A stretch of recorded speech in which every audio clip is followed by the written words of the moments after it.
ஸ்ரீ மீனாட்சி வேந்தன் YouTube channel நண்பர்களுக்கும் நேர்களுக்கும் இனிய வணக்கம். இந்த நாள் இனியாக அமையட்டும். நம்மளுடைய சில நிறைய ஆன்மீக பதிவுகள் பார்த்துட்டு இருக்கிறோம். அந்த அடிப்படையில் நம்ம பார்க்கக்கூடிய பதிவு பார்த்தீங்கன்னா சஷ்டி விரதத்துடைய சிறப்புகள் பார்த்துட்டு இருக்கோம். சஷ்டி விரத பூஜை செய்வது எப்படின்னு பார்க்க போறோம். வாங்க வீடியோக்குள்ள போகலாம்.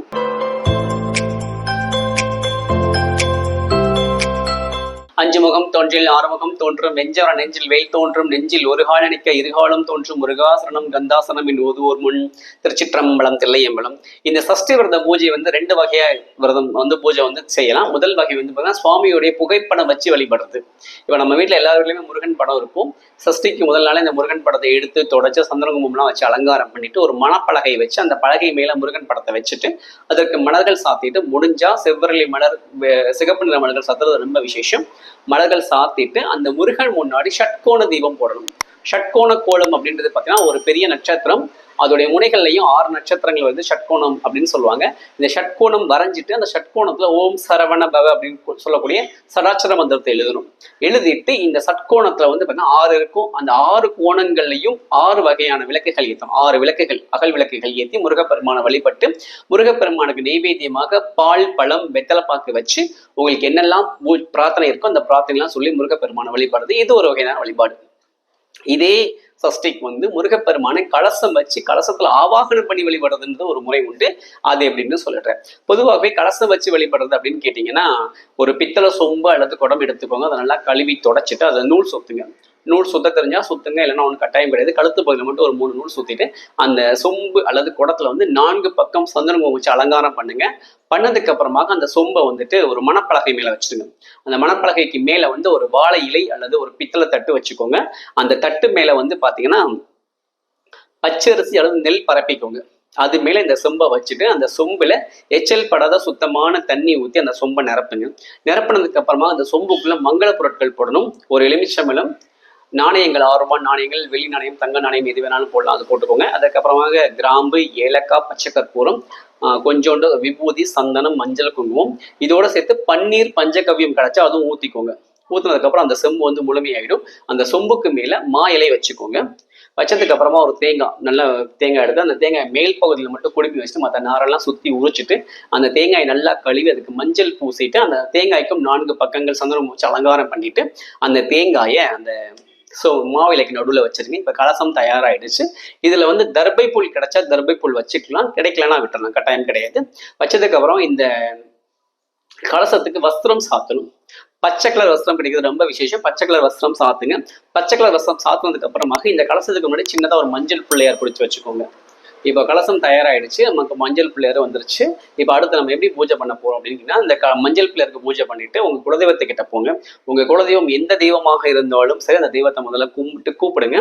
இந்த மாதிரி நான் இந்த வருஷம் சஷ்டி விரதம் கலசம் வச்சு விரதம் இருக்க போறேன், என் குலதெய்வமே நீ என் கூட என்னை வழி நடத்தி இதை நல்லபடியாக முடிச்சு கொடுக்கணும்னு சொல்லி உங்க குலதெய்வத்துக்கிட்ட வேண்டிட்டு இந்த கலசத்துக்கிட்ட வாங்க. இங்க முருகப்பெருமான் இருப்பாரு. இந்த முருகப்பெருமான் கிட்ட மனசார வேண்டிக்கோங்க. முருகப்பெருமானே, நீங்க இந்த கலசத்துல ஆவாகனமாகி இந்த விரதத்தை நல்லபடியா எனக்கு முடிச்சு கொடுக்கணும், என் குடும்பத்துக்கு எல்லா நலன்களும் கிடைக்கணும் அப்படின்னு சொல்லி முருகப்பெருமானை வேண்டிட்டு இந்த கலசத்துல ஆவாகனம் பண்ணிடுங்க. பண்ணதுக்கு அப்புறமாக இந்த கலசத்துக்கு முன்னாடி நம்ம ஷட்கோண தீபம் போடலாம். ஷட்கோண தீபம் அப்படின்றது ஒரு பெரிய நட்சத்திரம். அதோடைய முனைகள்ல 4 நட்சத்திரம் 6 நட்சத்திரங்கள் வரைஞ்சு அது சராச்சர மந்திரம் இதுதான் ஷட்கோண தீபம். அந்த ஷட்கோண தீபம் போட்டதுக்கு அப்புறமாக அதுல அகல் விளக்குகள் ஏற்றணும். அந்த அகல் விளக்கு சிகப்பு திரியோ உங்களுக்கு என்ன திரி விருப்பப்பட்ட திரி போட்டுட்டு நெய்யோ எண்ணெயோ உங்களுக்கு என்ன இருக்கோ அதை ஊற்றி தீபம் போட்டுட்டு அந்த விளக்குகளுக்கு மலர் வச்சு அலங்காரம் பண்ணிக்கோங்க. பண்ணதுக்கு அப்புறம் நமக்கு கலசம் ரெடி ஆயிடுச்சு. முருகப்பெருமானுக்கு தீபம் ஏற்றியாச்சு, விநாயகர் பூஜை முடிச்சாச்சு. அதற்கப்புறமாக இங்க நெய்வேத்தியம் பண்ணணும்.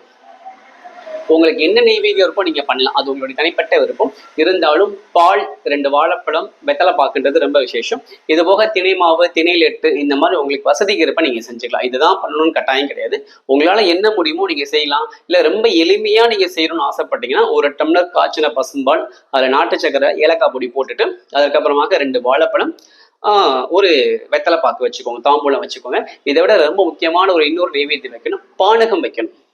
பானகம் அப்படின்றது கொஞ்சமா புளி போட்டு கரைச்சி அதுல நாட்டு சக்கரை, ஏலக்காய் பொடி போட்டு வைக்கலாம். இல்லைன்னா எலுமிச்சை சாறு புழிஞ்சிட்டு அதை தண்ணி ஊற்றி அதுல நாட்டு சக்கரை, ஏலக்காய் பொடியும் போட்டு வைக்கலாம். பானகம் கண்டிப்பாக வைக்கணும். பானகம் வச்சுக்கோங்க. வச்சதுக்கு அப்புறமாக நமக்கு பூஜைக்கு ரெடி ஆயிடுச்சு. நம்ம நெய்வேத்தியம் வச்சுட்டு இப்போ பூஜை பண்ண போறோம். இந்த பூஜை பண்ணும்போது நம்ம என்னெல்லாம் ஸ்லோகம் சொல்லலாம் அப்படின்னு கேட்டீங்கன்னா நமக்கு தெரிஞ்ச எல்லா முருகன் ஸ்லோகங்களும் சொல்லலாம். கந்த சஷ்டி கவசம், கந்தகுரு கவசம், கந்தர் கலிவெண்பா, கந்தர் அனுபூதி, கந்தர் அலங்காரம், வேல்மாறல், திருப்புகழ், இதற்கு அப்புறமா குமரஸ்தவம், இதெல்லாமே சொல்லலாம். இப்ப இதெல்லாம் சொல்றவங்களுக்கு தெரியும். படிச்சுட்டு இருக்கவங்க பாராயணம் பண்றவங்க சரளமா பாராயணம் பண்ணுவாங்க. அப்ப எங்களுக்குலாம் தெரியாதவங்க படிக்காதவங்க என்ன பண்ணணும்னா, இன்னைக்கு நிறைய யூடியூப் சேனல் வந்து அப்டேட் பண்றாங்க. அதை வந்து நீங்க வந்து போட்டு ஒழிக்க விடலாம். வீடு ஃபுல்லா அந்த வந்து ஸ்லோகத்தை கேட்க விடலாம். கேட்டு முடிச்சதுக்கு அப்புறமாக வேல் போற்றிகள் சொல்லலாம். ஏன்னா இந்த சஷ்டி பூஜை வந்து ரொம்ப விசேஷமான ஒரு வந்து வேல் பூஜை. வேல் போற்றி தான் வேல் போற்றி 108 வேல் போற்றிகள் இருக்கும். அந்த வேல் போற்றி சொல்லிட்டு நீங்க வந்து தூப தீபங்கள் காமிச்சு பூஜையை முடிக்கலாம். இது 7 நாளும் பண்ணக்கூடிய பூஜை. சரிங்களா? 6 நாள் சுவாமி சூரசம்ஹாரம் பண்ணுவார். 7ஆவது நாள் திருக்கல்யாணம். திருக்கல்யாணம் அன்னைக்கு என்ன பண்ணணும்னு கேட்டீங்கன்னா, சுவாமிக்கு வந்து வீட்டுல மாவிளக்கு போட்டு வழிபடணும். அதுக்கப்புறமாக தயிர் சாதம் வைக்கணும். ஏன்னா சுவாமி வந்து முதல் நாள் சூரசம்ஹாரம் முடிச்சு ரொம்ப கோபமா இருப்பார். அப்ப சுவாமி சாந்தப்படுறதுக்கு தயிர் சாதம் வைக்கணும். தயிர் சாதம் வச்சுட்டு அந்த தயிர் சாதத்தை வந்து சுவாமிக்கு நெய்வேத்தியம் பண்ணிட்டு மாவிளக்கு போட்டு மாவிளக்கும் சுவாமிக்கு நெய்வேத்தியம் பண்ணிட்டு பூஜையை முடிச்சிடணும். அந்த பிரசாதத்தை நம்ம எடுத்துக்கலாம். இது முடிஞ்சது. அப்ப நம்ம 7 நாள் விரதம் இருந்து தினம்தோறும் முருகப்பெருமான வழிபட்டாச்சு. அப்ப இந்த கலசத்தை என்ன பண்ணணுன்ற ஒரு கேள்வி வரும். நான் ஏற்கனவே சொல்லிட்டேன், கலசம் வச்சு வழிபடும் போதுதான் என்ன முறையோ அதே முறைதான். இந்த கலசத்துல இருக்க தேங்காய் எடுத்து வச்சுட்டு கலசத்துல இருக்கக்கூடிய மங்கள பொருட்களை எடுத்து வச்சிருங்க. அதுல நம்ம ஏற்கனவே போட்ட விபூதி, சந்தனம், குங்குமம், அதுக்கப்புறம் பச்சை கற்பூரம், ஏலக்காய் அப்படியே கரைஞ்சிருக்கும். அந்த தண்ணியை ஒரு வாட்டர் பாட்டில ஊத்தி வச்சுக்கோங்க. நீங்க வீடு துடைக்கும் போதும் சரி, வெளியில போகும்போதும் சரி, யாருக்காக உடம்பு சரியில்லாம் சரி, தீர்த்தமா எடுத்துக்கலாம். எடுத்துட்டு இது காலியாக வரைக்கும் ஒரு வாட்டர் பாட்டில ஊற்றி வச்சு அதை யூஸ் பண்ணிக்கோங்க. இந்த கலசத்தை எடுத்துருங்க. இப்போ கலசத்துக்கு கூட பச்சரிசி இருக்கலாம், அதை எடுத்துட்டு ஒரு பாத்திரத்துல போட்டு வச்சுட்டு அடுத்த வெள்ளிக்கிழமை நிவர்த்தி பூஜை பண்ணும்போது இதை உடச்சி நெய்வேத்தியம் பண்ணி இந்த பச்சரிசி வந்து பொங்கல் வச்சு நெய்வேத்தியம் பண்ணிக்கலாம். இதுதான் கலசம் வச்சு வழிபடக்கூடிய முறை. இந்த கலசம் வச்சு வழிபடும்போது நமக்கு என்னெல்லாம் கிடைக்கும்னா எல்லா விதமான பலன்களும் கிடைக்கும். ரொம்ப முக்கியமா இந்த கலசம் வச்சு வழிபடும் போது எந்த விதமான தேவையில்லாத சிந்தனைக்கும் இடமே கொடுக்கக்கூடாது. முடிஞ்ச வரைக்கும் இறை சிந்தனையோட தான் இருக்கணும். அதுதான் வந்து இந்த சஷ்டி விரதத்துடைய மிகப்பெரிய சிறப்பு. நமக்கு இதுல எந்த வகையான வழிபாடு நமக்கு திருப்தியா இருக்கும் அதை வந்து இருக்கலாம். இப்போ புகைப்படம் மட்டும் வச்சுதான் வழிபட முடியும். இங்க புகைப்படம் மட்டும் வச்சு அந்த முருகன் முன்னாடி சட்கோண தெய்வம் ஏற்றி வழிபட்டுக்கலாம். இல்லை எங்களால கலசம் வச்சு வழிபட முடியும், 7 நாள் அந்த கலசத்தை வந்து பராமரிச்சிருவோம், தினம்தோறும் பூஜைகள் பண்ணிடுவோம் நீங்க நினைச்சா கலசம் வச்சு வழிபடலாம். எந்த வழியில வழிபட்டாலும் முருகப்பெருமான் சஷ்டியில நம்ம கேட்கறதெல்லாம் தருவார். ஏன்னா அதி அற்புதமான ஒரு விரதம் வந்து சஷ்டி விரதம்.